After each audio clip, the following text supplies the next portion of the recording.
નમસ્કાર મિત્રો, મારી યુટ્યુબ ચેનલ સંજય પટેલમાં આપનું હાર્દિક સ્વાગત છે.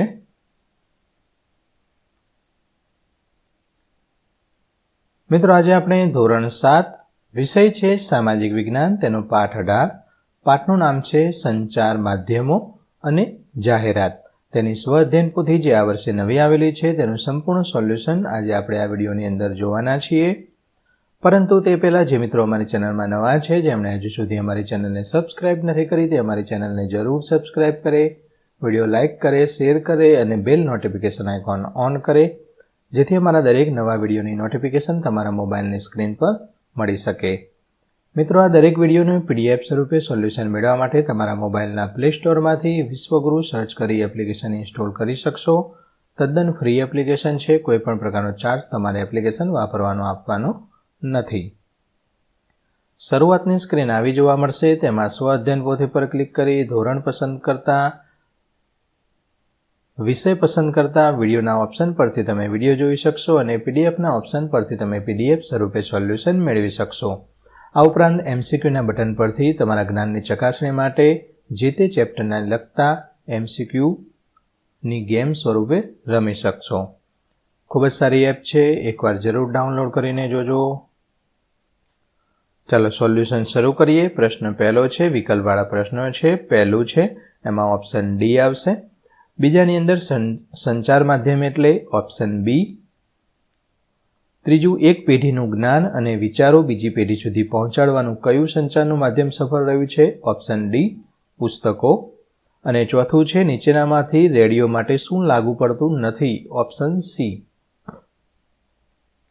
પાંચમું, લોકશાહી રાષ્ટ્રોમાં સંચાર માધ્યમો માટે કઈ બાબત સાચી નથી? Option A. છઠ્ઠું છે, કૃત્રિમ ઉપગ્રહને માટે નીચેની કઈ બાબત સાચી નથી? Option D. અને સાતમામાં ઓપ્શન B, પોલીસ આવશે. મિત્રો, એક ખાસ સૂચના છે, આ અમારી એક વ્યક્તિગત ચેનલ છે અને જે કોઈ પણ સોલ્યુશન જોઈ રહ્યા છો તે અમારા વ્યક્તિગત વિચારોને આધીન આપવામાં આવી રહ્યું છે. સ્વઅધ્યયન પોથી જાતે લખવાનો પ્રયત્ન કરવાનો છે. ના સમજાય તો જ અમારા વિડીયોનો સહારો લેવાનો છે. આ ઉપરાંત તમારે આ સિવાય અન્ય કયા વિષયનું સોલ્યુશન જોઈએ છે તે કોમેન્ટમાં જરૂર જણાવો, જેથી અમે તે વિષય પર સોલ્યુશન સ્વરૂપે વિડીયો રેકોર્ડ કરી શકીએ. પ્રશ્ન 2, ખાલી જગ્યા પૂરો. પહેલી ખાલી જગ્યા, ભારતમાં ટેલિગ્રામની સુવિધા 2002 વર્ષમાં બંધ કરવામાં આવી. કોઈપણ દેશમાં વિકસિત સંચાર તંત્ર વિના આપત્તિ વ્યવસ્થાપન શક્ય નથી.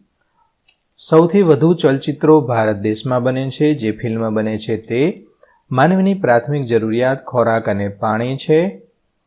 સંચાર માધ્યમનું હાલનું અગત્યનું સાધન મોબાઈલ છે. અને છઠ્ઠું, વિક્રેતાઓને માલનું વેચાણ વધારવા જાહેરાત કરવી પડે છે.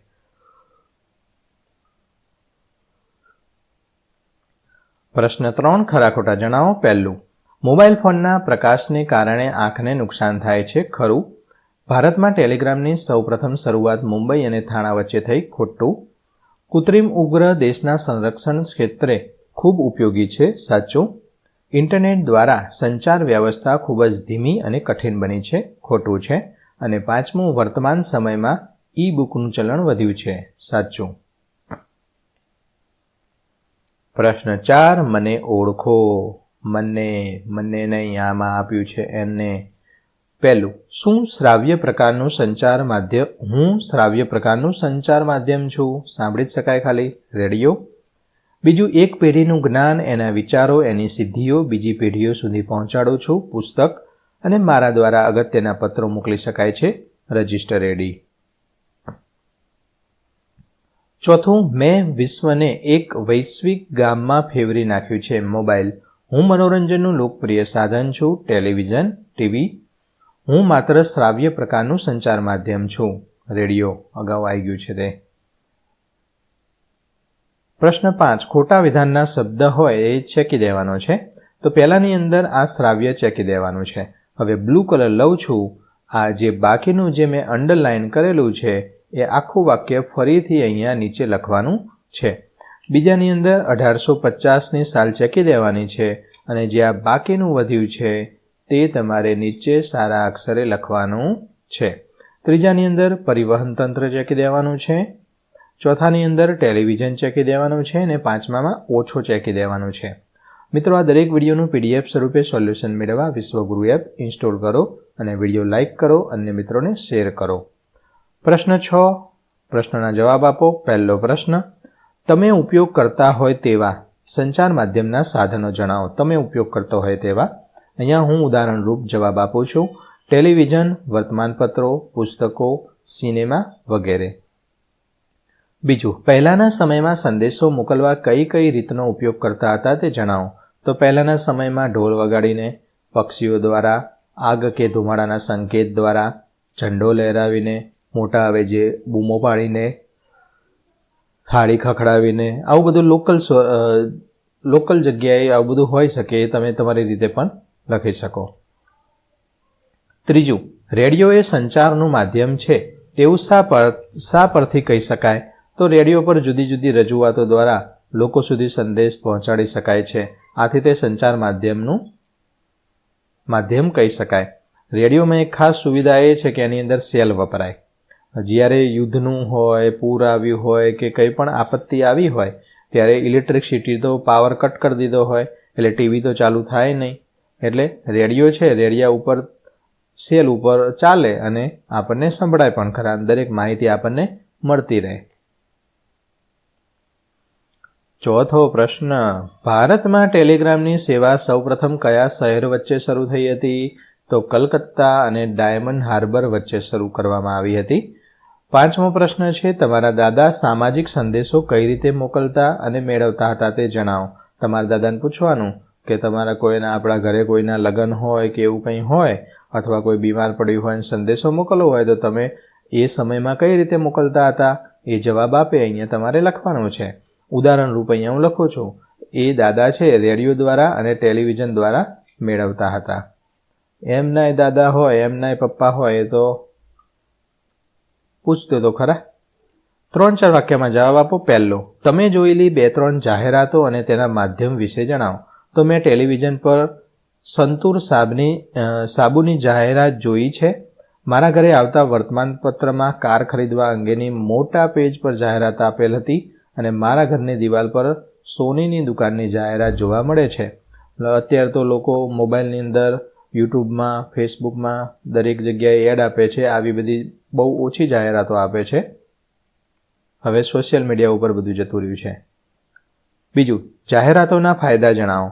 તો જાહેરાતથી વસ્તુ છાપવામાં આવેલ કિંમતને જાણી શકાય છે. વસ્તુની સામાન્ય માહિતી વ્યક્તિ સુધી સારી રીતે પહોંચાડી શકાય અને જાહેરાતથી વેપારીઓના વેચાણમાં વધારો થાય છે. જાહેરાત જોઈને લોકો ખરીદે. ત્રીજું, જાહેરાતોથી સાવધાની કેમ રાખવી જોઈએ? તો ખોટી કે લોભામણી જાહેરાતોથી સાવધાન રહેવું જોઈએ. જાહેરાતમાં દર્શાવતી વસ્તુની ચકાસણી કરીને જ ખરીદી કરવી જોઈએ.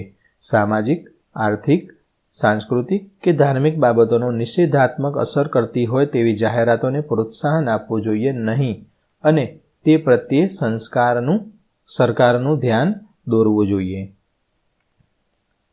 ચોથું, લોકોના સામાજિક જીવન પર સિનેમા, ટેલિવિઝનની અસર જણાવો. હવે તમને એમ થાય કે એવું કેવું સાહેબ? તો પિક્ચર આપણે જોતા હોય અને ડાયરેક્ટ બોલવા માંડીએ, એણે જેવા કપડાં પહેર્યા હોય, એણે જે રીતે ટોપી પહેરી હોય, ઊંધી ત્રાંસી એવી પહેરવા માંડીએ, બૂટ એના જેવા લાવીએ, ઇન્સર્ટ કર્યું હોય, કઈ રીતે કર્યું હોય એ આપણે જોઈએ. તો આ બધી આપણા ઉપર અસર થતી હોય છે. તો કેવી અસર? તો પ્રદૂષણ, પાણીની સમસ્યા, ગરીબી, બાળમજૂરી, મહિલાઓ પરના અત્યાચારો પર ધ્યાન કેન્દ્રિત કરીને તેના પર વધુમાં વધુ ચર્ચા ટેલિવિઝન પર થવી જોઈએ. સિનેમા દ્વારા સામાજિક, સાંસ્કૃતિક બાબતોનું પણ શિક્ષણ આપવામાં આવે છે. સિનેમા દ્વારા લોકોની રહેણીકરણી, વિચારસરણીમાં પરિવર્તન આવ્યું છે. હવે ટૂંકમાં પિક્ચર જોતા હોય એમાં મારામારી ઘણું બધું આવતું હોય તો આપણે જે શીખવા જેવું હોય એ જ આપણે શીખવાનું, બાકીનું બધું મનોરંજન એવું સમજી અને જવા દેવાનું. ઓકે. નેક્સ્ટ, પુસ્તકો સંચારનું માધ્યમ છે કઈ રીતે? તો પુસ્તકો જ્ઞાનનો ભંડાર છે. પુસ્તકો એક પેઢીનું જ્ઞાન, એના વિચારો અને એની સિદ્ધિઓ આ બધું બીજી પેઢી સુધી પહોંચાડવામાં મદદરૂપ થયા છે. પુસ્તકો જ્ઞાન અને માહિતીનો પ્રચાર પ્રસાર કરે છે. આથી તે સંચારનું અગત્યનું માધ્યમ છે.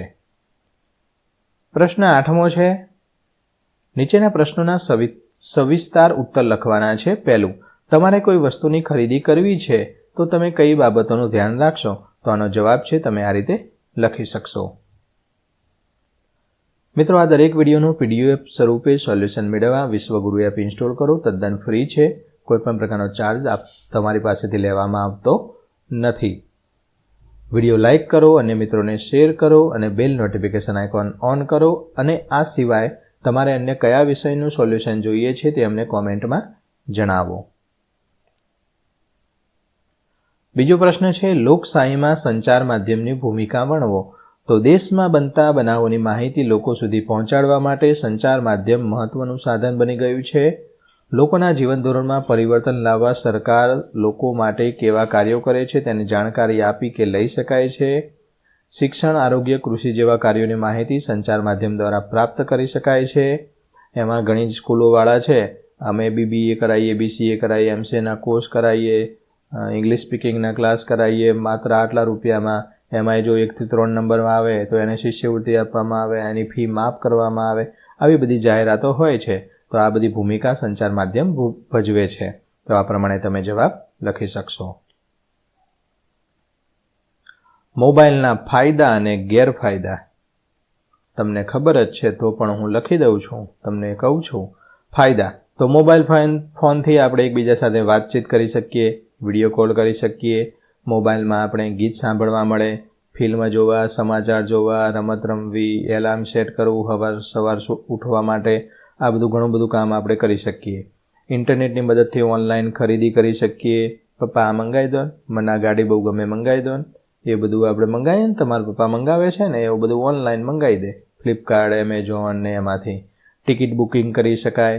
ઝડપથી સંદેશાની આપ-લે કરી શકાય. હવે મહત્ત્વનું ગેરફાયદા, આ વસ્તુ આપણે કરવાનું નહીં.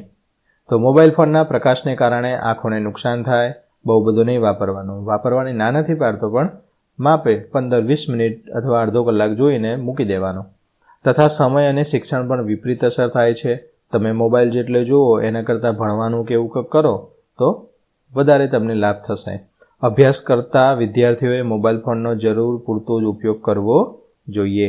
હા, મોબાઈલનો શિક્ષણ માટે ઉપયોગ કરો તો ચાલે, પણ એ પણ વધારે નહીં, અડધો કલાક માટે જ. બાકી ના આવડે તો જ આપણે મોબાઈલનો સહારો લેવાનો છે, બાકી જાતે જ લખવાનું છે. ચોથું, તમે ટેલિવિઝનના વિક્રેતા છો, એટલે કે તમે ટીવી વેચવાનું કામ કરો છો, તો તમે તમારી વસ્તુની જાહેરાત કયા સંચાર માધ્યમના ઉપયોગથી કરવા ઈચ્છો અને કેમ? તો હું મારા ટેલિવિઝનનું વેચાણ વધારવા મારી વસ્તુનું જાહેરાત દ્વારા વેચાણ વધારીશ. આ માટે હું મોબાઈલ અને ટેલિવિઝન જેવા સંચાર માધ્યમોનો ઉપયોગ કરીશ.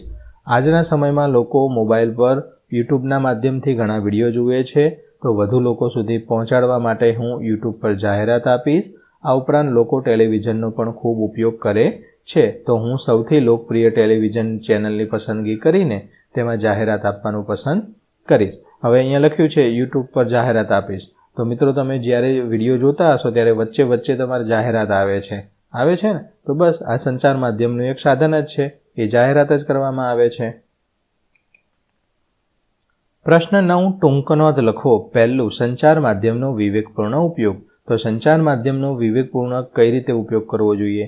ટેલિવિઝન હોય, રેડિયો હોય કે સમાચાર પત્રો હોય, એનો વિશેષ ઉપયોગ થવો જોઈએ. કારણ કે આવા વિષય ઉપર એકબીજા પર આક્ષેપબાજી થતી હોય છે, જેની સમાજ પર વિપરીત અસર થાય છે. તો આ પ્રમાણે તમે લખી શકો.